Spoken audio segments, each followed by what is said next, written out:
Hello, everyone. Hello, hello, hello. Come join me for live today. And we will talk about one feeling: regret. Regret, remorse, and how to stop this feeling. How to really stop bringing our mind back to the past and thinking, what if? I wish I didn't. And why our subconscious mind brings us to those hello, hello, hello. Why our mind brings us um, to those memories. Why it cannot resolve it, but still feels like, oh, I need to go back. I need to go back. I need to think that maybe we can change something. Regrets have been a big part of my life. Huge part of my life, I would say. And I thought I was the only one like that. I thought that everyone was just this, letting go easily, accepting what happened to us easily, but that's not true. Once I started to work with clients, I realized that regrets and remorse is a part of life of many people. And that's something that holds us back. That's something that is not letting us move forward. And even if we do, because we always move forward, life always goes forward, we still cannot bring our mind out of the past, right? So regrets is always being in the past. Why? I'll explain to you why. How we form this belief in childhood that I wish I could change that. Because if I didn't do that, or if they didn't do that, then we create scenarios. So what is regret? What is regret in our life? First, it's a punishment. So if we think of regret as from the point of view of subconscious mind, it means punishing ourselves. So I regret, I don't accept what happened, and in that way, I keep punishing myself for being in that situation, or for taking that decision, for making that decision, or for growing up in that kind of family. For example, right? Very often I see clients and they say, I regret growing up in that family, in the family of alcoholics, or in this kind of family who neglected me. They say, I regret, I wish I was born in another family. Then I wouldn't be like that. I wouldn't suffer the way I do. And then I always ask, how do you know? How do you know if you didn't, if you were not born into this, happy, into this, for example, dysfunctional family? How do you know your life would be better? Well, because I would be more happier. I wouldn't have a childhood trauma. And then the best way that I do with the client, and I love that tool, I tell them, I'll tell you the stories of the client who grew up in incredibly functional families, and they still have something. Right? So don't think that if that didn't happen, everything would be different and better. No, that's not true. So regret is a self-punishment. What are you punishing yourself for? If you think about regrets, what are your regrets? What is this? Tell me, or write in the comment, what do you regret? Is it, for example, not doing something in time? What is this? On YouTube, I see someone is typing. So what is this? What are you regretting? Are you regretting your actions? Or are you regretting someone else's actions? Or the events? What is this? And if you are doing that, why do you still punish yourself for? Right? Why? Why do you still punish yourself for it? Ask yourself that question. What am I still punishing myself for? Punishment is a social standard, right? We need to be punished for doing something bad. Right? Bad and good, the society decides what is bad and good. Right? So I did one. Yeah. And you regret it now? If you regret it now, Write down what it brought you to do, what the outcome, what the inner resource you found out of it. What is this? Because this is really important. What did that give you? Because that gave you something. Yeah. So another feeling is when we have regrets. This is very important. You can even write it down. So self-punishment.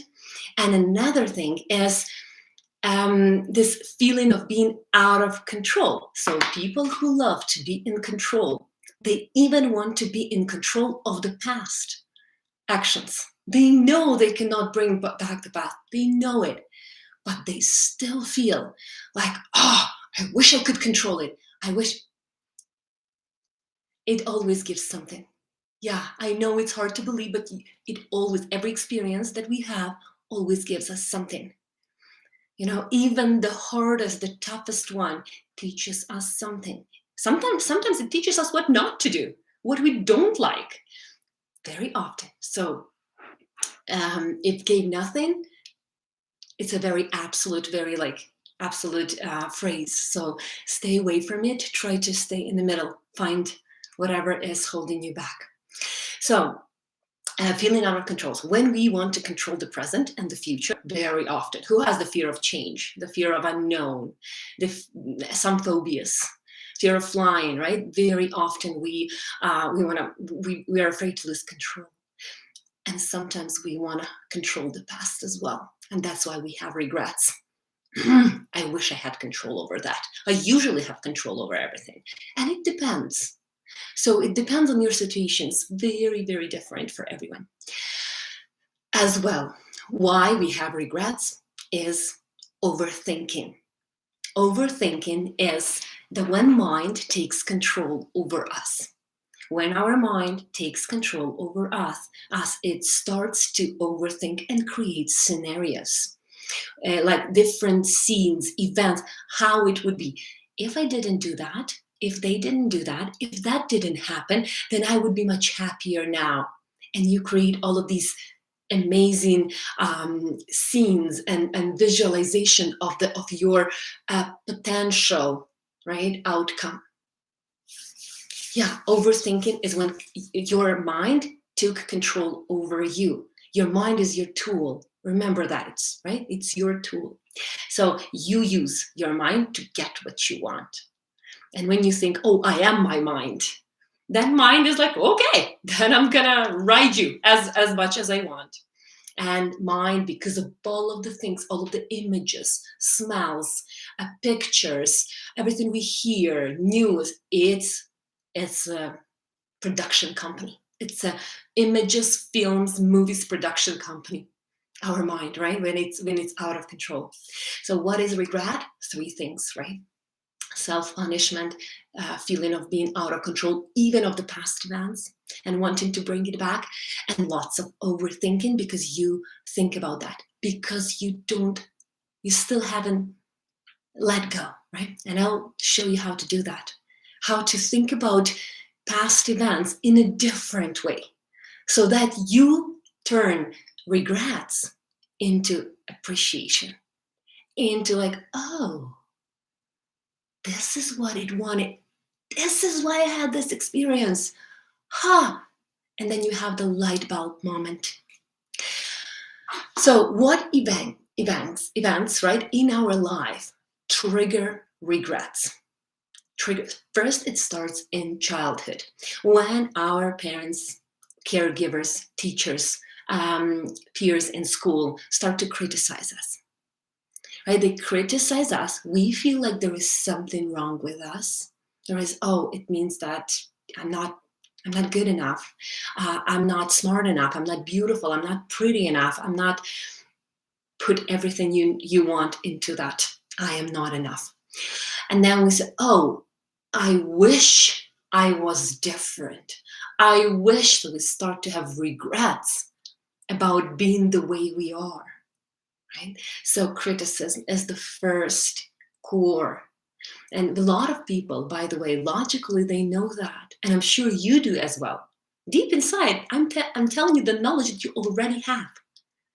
So I'm just reawakening it, right? Confirming that. So criticism. And logically, people say, I know I shouldn't be afraid of criticism because I'm an adult now. I have lots of choices and I have a voice and I can do anything now.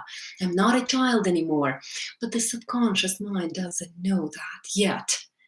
So you know that. You logically know that. But the subconscious mind is very strong. It holds those unresolved moments. So it's going to still trigger criticism. When parents tell us, I'm gonna make sure you regret this. Who heard that phrase from anyone? Friends, partners, parents, caregivers. Who have heard this phrase a lot in child? I'll make sure you regret what you just said. Right? When we start to speak up, or when we, stand up for ourselves. Or when we just express what we feel, and our parents tell us, I'll make sure that you regret this. So they start to either punish us, or they don't talk to us, which is also a punishment, right? They don't talk to us for many days or for many hours. And then we start to regret. We start to regret, and we start to bring our mind back, but it's out of control. It's already happened, and we cannot accept it. So if that phrase was as well, the phrase also from anyone who you were growing up with, if you didn't do that, you wouldn't be in that situation right now. So who heard that phrase in your childhood? If you didn't do that, you wouldn't be like that. Next time you're going to think twice. Next time you're going to think twice before you do something. So these phrases, they are just phrases. But when you hear them in a very emotional state, and kids are emotional, if someone tells you that right now, then you can be like, okay. But when someone tells you as a child, that's when you start to really, really believe in that. That, oh, I should think twice. I should shut down. I shouldn't do this. I shouldn't do this. And you start to doubt. And doubts create fears. Fears create decisions that you sometimes didn't want to do. So regrets form doubts for future events, right? And then they create fears. Fears usually create decisions that we don't want. So we kind of do make the decisions and behave in the way that we again regret. It's like a cycle. Yeah, it's like a cycle. So guilt, remorse, and regret are coming together. They are very, very close. So they are coming together. If you have regrets, you have guilt as well. Because if you didn't have regrets, you wouldn't have guilt. If you didn't have guilt, you wouldn't regret that something happened. So work on these, on all of them, not just on self-blame as well, right? There's a self-punishment. Self-blame, it's a self-punishment. It's like maybe no one even punished you for what happened, but you punish yourself because your logic operates by good and bad. Right? Logic operates by good and bad. Subconscious mind operates by, I hope you hear me well, right? Do you hear me well, by the way? Whoever is here, please write down if you hear me well, if there isn't anything with the sound, because sometimes I connect and I'm not sure if it works properly. So I should probably ask it in the beginning.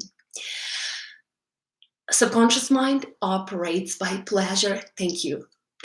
By pleasure and not pleasurable, right? So subconscious mind is like that. Binging, reacting, right? Anger. It's the way it is. It's to protect us. But you, right? If you come back to the absolute truth, you'll realize that there is no good or bad, right? There is no good or bad, right? It depends on our perception, what we see, right? Logic operates by good and bad because it's influenced by the social expectations, right? By the norms, by governments, economy, culture, right? So it will operate by good and bad, but the soul doesn't operate by good and bad. So if you have regret, You probably, this is very important, please hear me out.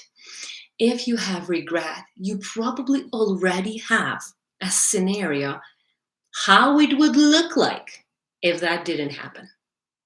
I'm sure people have that. I had that as well. So when I had a postpartum depression, I was completely emotionally unavailable for my daughter. And when I grew up as well with her, because I was very young, and she grew up, she started to show the symptoms, right? The lack of confidence, the panic attacks, the anxiety, the worry, right? The fear of losing us, of fear of staying alone, fear of loneliness. So all of these, I started to notice that, and I started to have regrets. What if I did connect with her? What if I wasn't depressed? And then I would be able to give her everything she wanted. And she probably would be super confident. She would be calm and relaxed. She would have a good sense of self. She would have a self-worth. She would believe in herself. She would excel in everything. A scenario, right? This perfect scenario. So think about if you have regret, you already have that scenario, but you created it in your mind based on whatever you know. In reality, you never know how it would go if that didn't happen, or if it happened in a different way. You never know. Because what experiences we have always have the huge seed for success. For example, if not for that postpartum depression that actually repeated with my son, I wouldn't go on that. I wouldn't go to try the hypnotherapy session. I wouldn't go to try the healing. I wouldn't go and reawaken that desire to help other people. I wouldn't do that without that pain, because I wanted to resolve that pain. So I wouldn't reconnect and really start to do what I absolutely love. So please, always, it seems like it's really hard to find that resource, and maybe you need a guidance, for example, right? Or ask someone. Sometimes you have these people who support you, loving people around you, and they can even help you, guide you to find that moment, right? That moment, what seed, what resource it gives you. Or maybe it was, example, a person always goes and finds and enters some abusive relationship. And at some point, she breaks out of that cycle and she decides that I'm not going to do that anymore. So when she breaks the cycle, or they decide, I will never have that again. So they are thankful. So they become, oh, if I didn't experience that, who knows what would happen? Right? And you never know. You are entering this reality, this situation, which means you have to work in the present with whatever you have right now. Regrets, remorse, and guilt have very low vibration. If you know, right, every emotion has vibration. So regrets not only have low vibrations, so it actually triggers other feelings of sadness, feelings of hopelessness, feelings of being out of control, and a lot depressive moods, anger outbursts. You know, a lot of time I've had clients right over here in this chair, and they would tell me that, oh, I start to get so angry because I still remember, I still cannot forgive myself for what happened, or forgive someone. So what is regret? Because I like to draw, right? So I'm going to draw. I love it. So it's going to make it. So here are you, right? Here are your goals. Let's just say it's money, relationship, some other improvements. Right? So any improvements that you have and you want to make, or you're going towards your goals, your dreams. So you have that. You have you. You are going here. And you are. All of us doing something. We think that maybe we don't, but we are doing something. And then you have anchors. right? Good anchors and bad anchors. Some good anchors are meditations. Right? Meditations, connection with our loved ones, learning something new. So all of these are good anchors. And then you have negative, harmful, let's just say, not negative, but harmful anchors. And it could be several of them, right? So it could be abandonment issues, for example. Issues, right? It could be sexual triggers, right? Intimate triggers, let's just say, intimate triggers. And it will be regrets as well. Guilt and regret will be here as well. So regret. So you see, so regret will be here as well.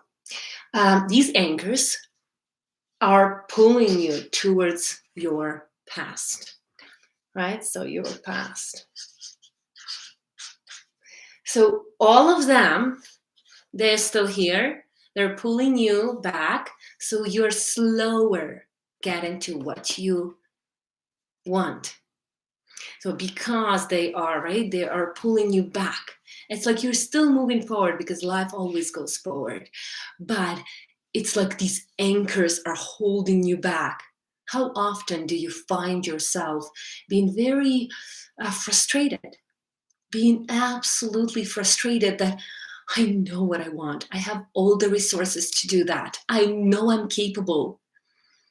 But every time I'm ready, I'm doing that, something happens.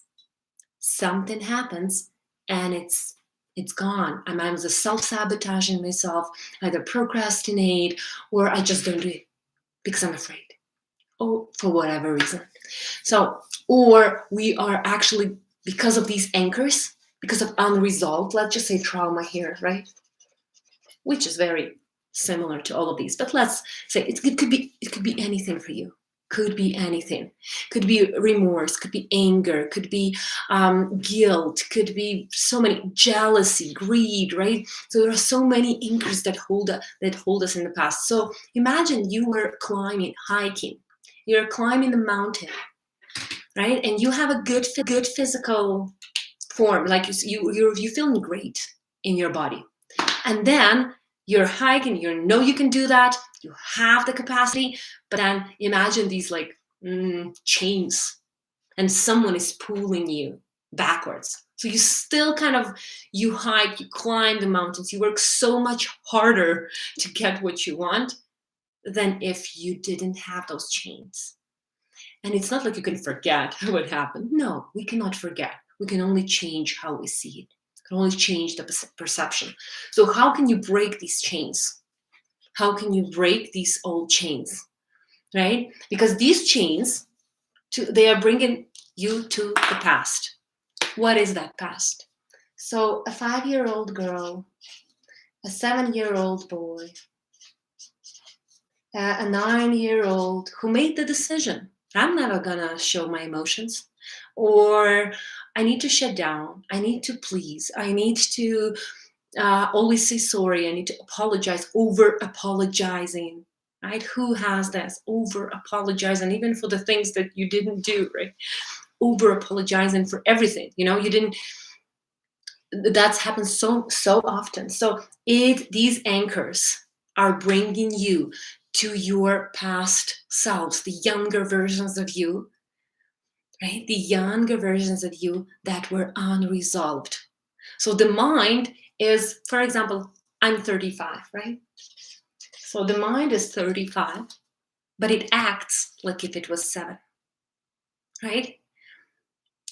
It acts like it was 9. It was the same reactions, right? It was the same strategies, the same beliefs that it started to believe back then. So to break it, you need to look at those events with the mind of a 35-year-old. So you look at them, and that's done, right? In the meditations. For example, I'm doing hypnotherapy sessions. So also, right? Helping you see those events with the mind of an adult. And you find the resource. You're like, oh, this is why. But That was for a 7-year-old child. That's not me anymore. So we are looking at these, and that's what break these amendment. It breaks the cycle, because these anchors, they're holding you back. There are a lot of good anchors, right? If you had like a positive family dynamic, right, you could have the anchors that actually are ground you back, right? They're grounding you back and center you. For example, you have your kids, right, and you feel so upset, and then they come and they hug you and they love you, right? You hug them back and you feel like, oh yes, life is so worth living. So this connection is a good anchor, the one that actually helps you move forward. Great relationship, connection at work, the work that you love to do. All of these are good anchors. They are helping you. They're centering you, right? Centering you and actually giving you more strength to move forward. So it's good to always identify these anchors, positive or negative. It's really important, because without it, it's really hard. When you don't know what to work on. When you don't know these anchors that you need to resolve, you don't know how to resolve them. Like, how can you work on something that you don't know? How can you change something that you don't know? So very often, for example, one of my clients came to me with health anxiety, and she said that for 48 years, she lived in this huge fear that something will happen to her, that something will happen to her health. So she looked at her symptoms. Whenever something started to not feel okay, she started to overthink, Google, go to doctor. So typical health anxiety. She had cardiophobia, so she was afraid to have a heart attack or to have any problems, because one of her parents had heart problems. So she, of course, that holds her back from everything. That holds her back from being happy. She said, 45, I don't remember myself really trusting the world and trusting my body. I completely don't trust my body. I feel like it can fail me every single time. So what happens in that? And she regrets. Of course, she has regrets.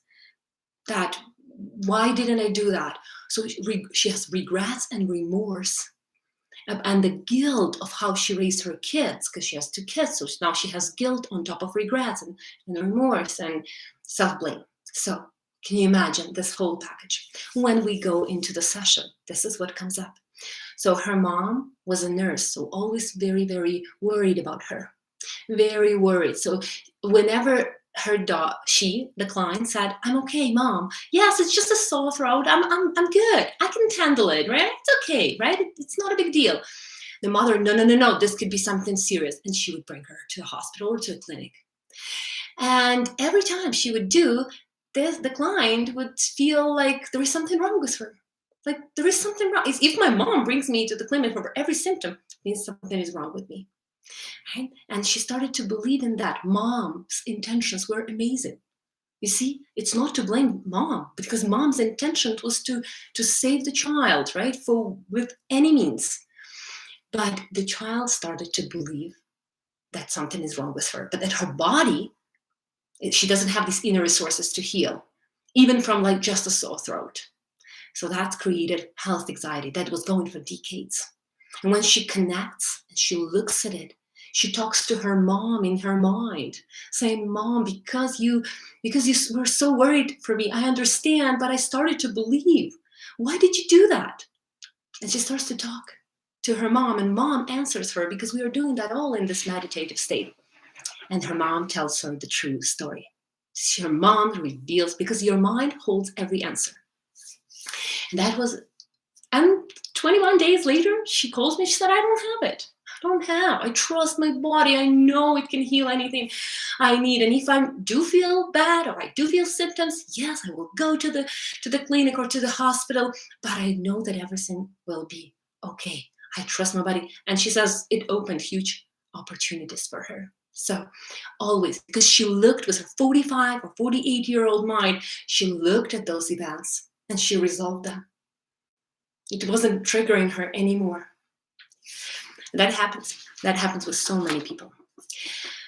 What is the regret? Regret actually is a big sign that you have, that it's only you who can help yourself. With the guidance, without the guidance, it's only you who can help yourself. So how that happens, how to stop regrets. First, you need to write down, as I said in the beginning, you need to write down a list of 3 things that came out of any negative or painful or traumatic, isolated emotional experience. 3 things. If you need help, DM me or comment here. I'll help you. I'll help you, really. I'll help you to reframe it, to see it from a different perspective, because I have worked with so many people with regrets, right? I see that. I see how their mind is, where their mind is going. So if you need help, please comment or DM me. I'm always happy to help, always. So write down 3 things and see how that affected your life. So for example, the postpartum depression that I had, that I regretted all the time and felt guilt and shame and blamed myself, actually gave me the biggest understanding in life. That changed my life completely, because it helped me to move towards the healing, towards changing the mindset, unlocking the limiting beliefs, right? Just because of that pain. Yes, now I look at my daughter and there is a lot of work still to do, but I can do what I can do now. Number 2, another way. When you look at these 3 things that actually came out of that experience, maybe you did better for your kids. Maybe you treated people differently from how other people treated you. What decisions, what is a good resource out of it? Of course, there was a lot of pain. Of course, there was a lot of consequences and limiting beliefs and decisions and strategies and behaviors, but there is also something else. And there's always something good that comes out of that pain. Maybe the healing, maybe you have a compassion, maybe you can connect to people with the same pain better. What is this? There is something. When you do that, you look at it and you say, oh, so I need to appreciate, actually. It happened. I cannot change it, but I can appreciate it. So you're changing regrets and blame to appreciation. And how you could do that is by using NLP. So neuro-linguistic programming. When you tell yourself, I appreciate it, I'm grateful. It won't work for the first week, trust me, and for the second week as well.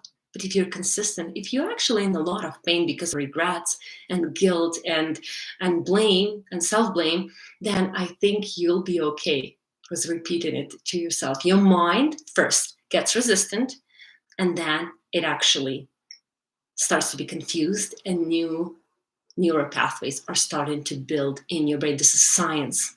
It's called reprogramming the mind.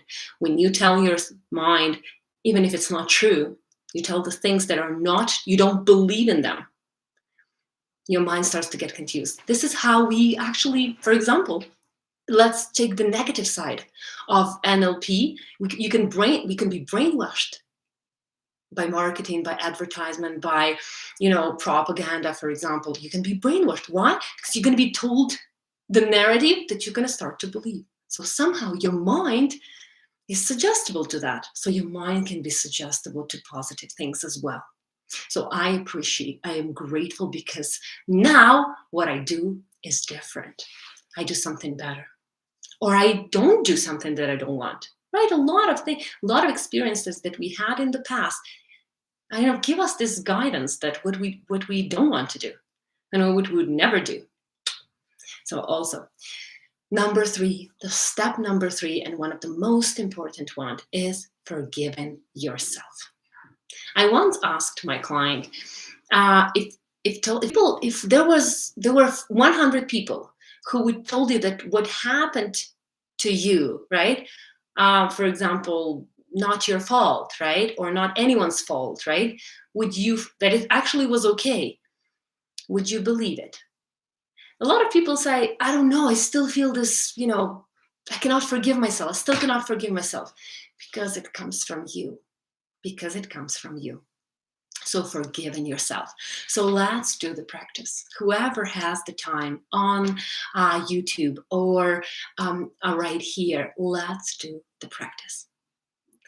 And that's going to be a self-hypnosis, small meditation to let go of regrets and how you can calm down, release, right? And even let it out, that feeling. And if you can do it once, you can do it many times. And if you can do it many times, you can do it for good. So just close your eyes. Whenever you're ready, as you close your eyes, the eyelids are shutting down, becoming heavy, droopy, drowsy. The harder you try to open them, the more they feel like they have been glued shut, sealed shut, and locked together. So just forget all about your eyes and allow a drifting, floating, melting sensation to develop in your body. Good. And you can imagine 10 steps descending. These are your stairs. There is no wrong or right here. Give them the color, the shape, even the place. And as I count down from 10 to 1, you will go deeper and deeper, and deeper just means deeper into yourself. You're now taking step 10 as each muscle, every nerve turns loose, lets loose, and you go deeper. You're taking step 9 and 8, and you can see your feet, hear your feet, treading each step as you go deeper. You're taking steps 7 and 6, and every breath, every noise in and around you is carrying you even deeper. You're taking step 5, you're halfway down, go deeper. You're taking step 4 and 3 as you gently, calmly, easily move on to an even deeper level. You're taking step 2 and 1 as you drift down, travel down, and move down to an even deeper subconscious level. And as you go deeper, you realize that you have the power to change. You have the power to change your thoughts.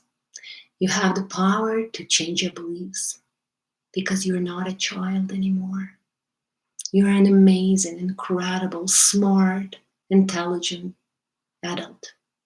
And you're capable of creating your own reality. And you want to move forward. You desire to move forward without anything holding you back. And your desire becomes so strong, so irresistible, that you're letting go of anything that holds you back. You let go of any guilt, any shame, any overwhelm, any overthinking, and you replace it with self-belief, with self-worth, with self-confidence, with clarity, and with determination. You are determined to change your life right now and right here, and you're changing it with the power of your mind. Everything that happened, you look back and you say, thank you for being in my life. I really appreciate that experience. I know why it happened, to make me feel stronger now, to make me feel smarter, wiser, more experienced. I have compassion for myself and for others. I believe in myself every single day, because if I survive that, I can survive anything. I'm capable of healing at every level, anytime. And with knowing that, you embrace these feelings, you embrace this inner power. You embody that, you identify yourself with a person who lets go, who accepts. Everything that happened in your life brought you exactly to this place where you are now, to the place of healing, reconnection to yourself, and feeling connected to yourself is one of the most amazing feelings in the world. And you want it, you crave it, you make it so exciting that at any moment when you open your eyes, you know that you're ready to move forward with appreciation, with acceptance, because you forgive yourself. You forgive yourself because you can. It's an amazing feeling that you can do anything. So in your mind and in your body, you forgive yourself for everything that you did, for every word that you said, for every action, because you forgive yourself, because you love yourself. Because you love yourself, you can love others even more. The more love you give to yourself, the more love you give to others. So on a count of 5, 4, and 3, you're slowly becoming aware of the world around you. My voice goes with you until my voice becomes your voice, until your voice becomes your reality. On a count of 2 and 1, with every amazing suggestion that you just heard, you believe in it, you know it, you embrace it at the deepest level of your being, and you can open your eyes. Feeling amazing. It's just a short little meditation, just to release, just to ground yourself, to center yourself. But you can do it anytime, really. You can do it anytime. And the more you do it, the more your mind starts to believe in it. And when your mind starts to believe in it, everything around you changes. You know, the events are changing around you. You start to notice different things. I love when clients call me after the session, like in the follow-ups, they say, how is that possible? The things around me change. The attitude from other people changes. I do things differently, right? I kind of break in the cycle. I haven't thought I would be able to do that. So it's available to everyone. The ability to reprogram your mind, to rewire your brain, to work on your beliefs, thoughts, and feelings, and resolve the past is available to everyone with every story. So I hope this was valuable for you. Please comment below, like it, follow me if you want to learn more. I do lives every single week on different. By the way, next week is black or white thinking. You're going to love it. You are absolutely going to love it. We're going to talk about black or white thinking. You know, these absolute intense thoughts that I only believe in this, or it's only like this or this, so black and white thinking. So we're going to talk about that. Please stay tuned. Be healthy emotionally and physically. You can do anything.